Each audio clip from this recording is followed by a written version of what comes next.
একটা কাটলেট তৈরি হয়ে গেছে। এইভাবে বাকিগুলোকে বানিয়ে নিতে হবে। কাটলেটগুলো এবার একটা দিয়ে দিচ্ছি। দেখুন কাটলেটগুলো আমি একটু কড়া করেই ভেজেছি। ভেতরের মাংসগুলো দেখুন কিরকম সেদ্ধ হয়েছে। দোকান থেকে চিকেন কাটলেট কিনে খেতে গেলে যেরকম দাম পড়ে সেই একই খরচায় যদি বাড়িতেই এরকম দোকানের সাথে চিকেন কাটলেট বানিয়ে নেওয়া যায় তাহলে কিন্তু পুরো পরিবার একসাথে আনন্দ করে খেতে পারবে। ভিডিওটা শেষ পর্যন্ত দেখুন, আশা করছি আপনাদের খুব ভালো লাগবে।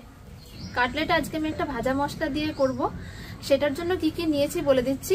1 চামচ গোটা ধনে, 1 চামচ গোটা জিরে, 1 চামচ মৌরি, এরকম সাইজের একটা দারচিনি, সাথে 3টে এলাচ আর 2টো শুকনো লঙ্কা নিয়েছি।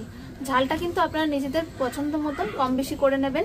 সবকিছু শুকনো খোলায় ভেজে নেওয়ার জন্য আমি কড়াই বসিয়ে দিয়েছি, একবারে দিয়ে দিচ্ছি। এতে দিয়ে দিচ্ছি 1 চিমটে নুন। তাহলে এটা বাটার সময় খুব ভালোভাবে এটা বাটা যাবে, একটু বেশ মচমচে হবে। মশলা থেকে খুব সুন্দর একটা ভাজার গন্ধ বেরিয়েছে আর ভাজাও হয়ে গেছে। এবার আমি নামিয়ে নিচ্ছি। মশলাগুলো বেটে নেওয়ার জন্য আমি একটা হামানদিস্তা নিয়েছি, তার মধ্যে দিয়ে দিচ্ছি। এই সময় যেহেতু মশলাগুলো গরম রয়েছে খুব তাড়াতাড়ি ভালোভাবে বাটা হয়ে যাবে, এরকম একটু গরমে গরমে বাটলে।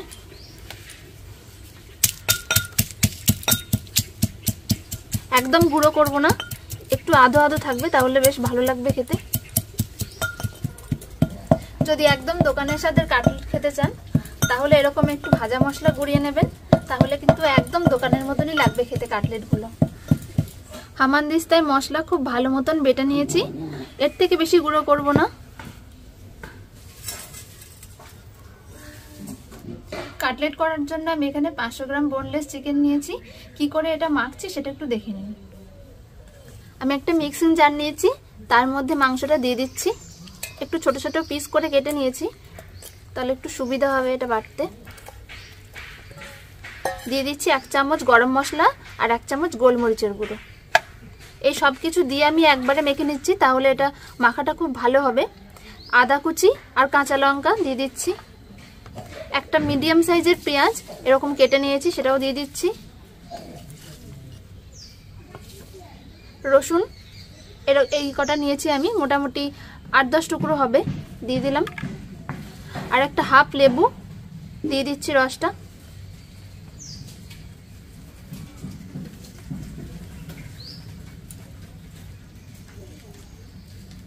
এই সব কিছু একসাথে দিয়ে আমি বেটে নেব। মাংসের সাথে সমস্ত মশলাগুলো দিয়ে আমি বেটে নিয়েছি। এইভাবে যদি একসাথে সবকিছু দিয়ে বাটেন তাহলে কিন্তু মাংসের স্বাদটা খুব ভালো আসে। এইবারে কি কি করছি একটু দেখে নিন। বেটে রাখা চিকেনটা একটা বড় থালায় নিয়ে নিচ্ছি। এরপরে দিয়ে দিচ্ছি সিদ্ধ করে রাখা আলু, একটু গ্রেট করে নিচ্ছি, এতে করে ভালো হয়।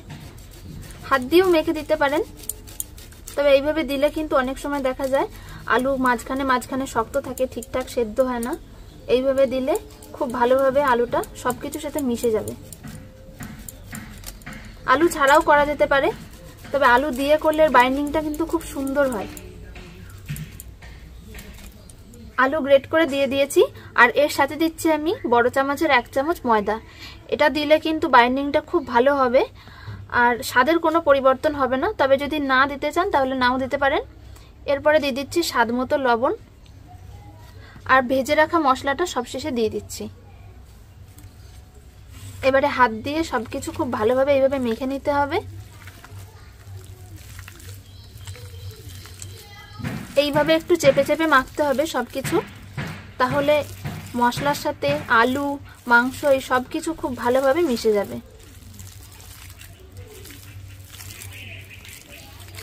সবকিছু দিয়ে মাংসটা ভালো করে মেখে নিয়েছি। এইবারে কাটলেটগুলো শেপ দিয়ে নেব। তার আগে আমি একটা ডিমের ব্যাটার তৈরি করে নেব। ডিমের ব্যাটার তৈরি করার জন্য আমি 2টো ডিম নিয়েছি। আপনারা যদি ডিমের ব্যাটার দিয়ে না করতে চান তাহলে কর্নফ্লাওয়ার আর ময়দা সমান সমান মাপের নিয়েও এইভাবে কিন্তু ব্যাটার তৈরি করে নিতে পারেন। এর মধ্যে দিয়ে দিচ্ছি স্বাদ মতো লবণ আর একটু গোলমরিচের গুঁড়ো। ভালো করে ফেটিয়ে নিতে হবে এইভাবে। ডিমের যে এই যে নালা নালা ভাবটা রয়েছে এইটা কিন্তু খুব ভালো করে ফেটিয়ে নিতে হবে। তাহলে কোট করার সময় যখন ডিমে দেওয়া হবে সেই সময় আটকে যাবে না। কাটলেটগুলো শেপ দিয়ে নেব। তার জন্য আমি এরকম একটা রুটি বেলন নিয়েছি, তার মধ্যে দিয়ে দিচ্ছি। তাহলে এইভাবে করলে কিন্তু সুবিধা হবে করতে। প্রথমে হাত দিয়ে এইভাবে একটু গোল করে নিচ্ছি, যেরকম ইচ্ছা শেপ দিতে পারেন। একটা ছুরি দিয়ে শেপ দিয়ে নিচ্ছি এরকম করে একটু।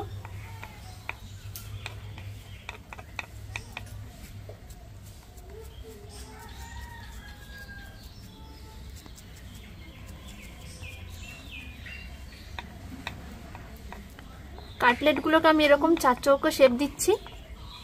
আপনারা নিজেদের পছন্দ মতো সুবিধা মতন শেপ দিয়ে নেবেন। কাটলেটটা আমি হাতে তুলে নিয়েছি।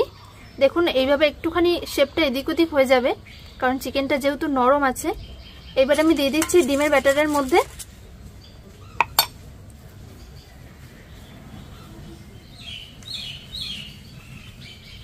এবার ডিমের ব্যাটার থেকে আলতো হাতে কিন্তু এটা তুলতে হবে, নয়তো ভেঙে যাওয়ার চান্স থাকবে। এবারে দিয়ে দিচ্ছি ব্রেড ক্রাম্বসের উপরে।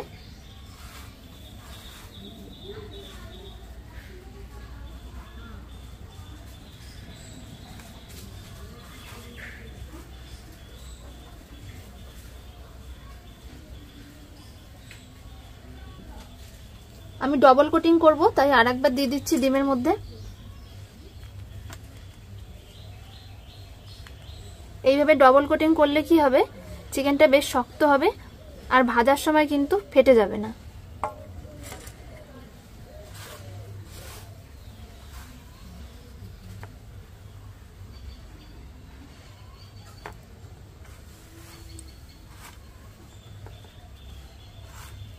একটা কাটলেট তৈরি হয়ে গেছে। এইভাবে বাকিগুলোকে বানিয়ে নিতে হবে। কাটলেটগুলো সবগুলো শেপ দেওয়া হয়ে গেছে আর তৈরি হয়ে গেছে। এই দেখুন আমি আলাদা আলাদা করে রেখেছি, একটার ওপরে কিন্তু একটা চাপিয়ে রাখিনি, তাহলে কিন্তু লেগে যেতে পারে কিংবা ভেঙে যেতে পারে। এবার আমি ভেজে নেব কাটলেটগুলো।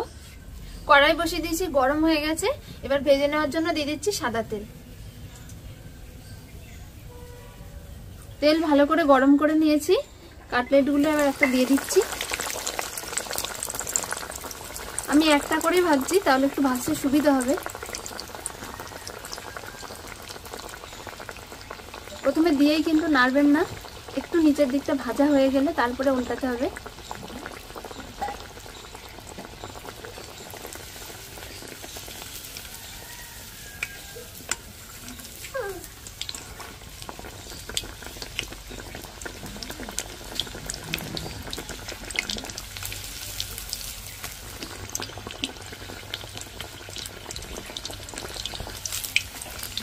ভাজা হয়ে গেছে, তেল থেকে তুলে নিচ্ছি।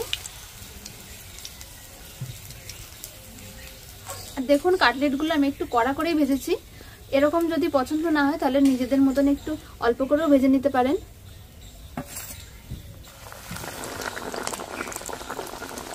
কাটলেটগুলো ভাজার সময় কিন্তু একটু আঁচটা কম রাখবেন, তাহলে ভেতর অবধি ঠিকঠাক ভাজা হবে, নয়তো ওপর দিক থেকে পুড়ে যাবে আর ভেতরে ভাজা হবে না।